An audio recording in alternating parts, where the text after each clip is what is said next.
اعوذ باللہ من الشیطان الرجیم بسم اللہ الرحمن الرحیم السلام علیکم ورحمۃ اللہ وبرکاتہ۔ آج کا ٹاپک ہے توبہ کا دروازہ کھلا ہے۔ گناہوں کی ایک سزا یہ بھی ہے کہ بندے کو اس کے گناہ دائرہ احسان سے خارج اور محسنین کے اجر و ثواب سے محروم بنا دیتے ہیں۔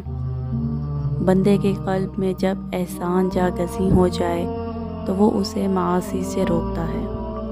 ایسا بندہ عبادت اس طرح سے انجام دیتا ہے گویا اللہ اس کے سامنے موجود ہے۔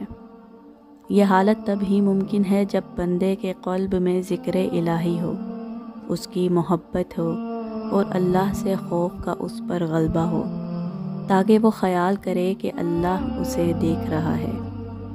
یہی وہ کیفیت ہے جو بندے کو معاصی کے ارتکاب سے باز رکھتی ہے، بلکہ ارتکاب گناہ کے ارادے تک سے اسے دور لے جاتی ہے۔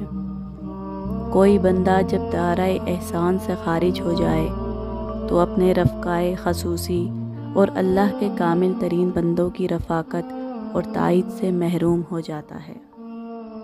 باوجود اس کے اگر اللہ تعالیٰ اس قسم کے کسی بندے کے لیے بھلائی چاہتا ہے تو اسے عام مومنین، عام اہل ایمان کے دائرے میں برقرار رکھتا ہے۔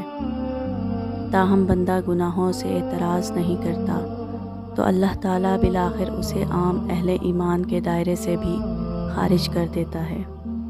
جیسے کہ حدیث نبوی میں آیا ہے، زانی زنا کے وقت مومن نہیں رہتا، اور شرابی شراب نوشی کے وقت مومن نہیں رہتا، اور چور چوری کے وقت مومن نہیں رہتا، اور لٹیرا ڈاکو جب ایسی چیز لوٹتا ہے جس پر لوگوں کی نگاہیں اٹھتی ہیں تو اس وقت وہ مومن نہیں رہتا۔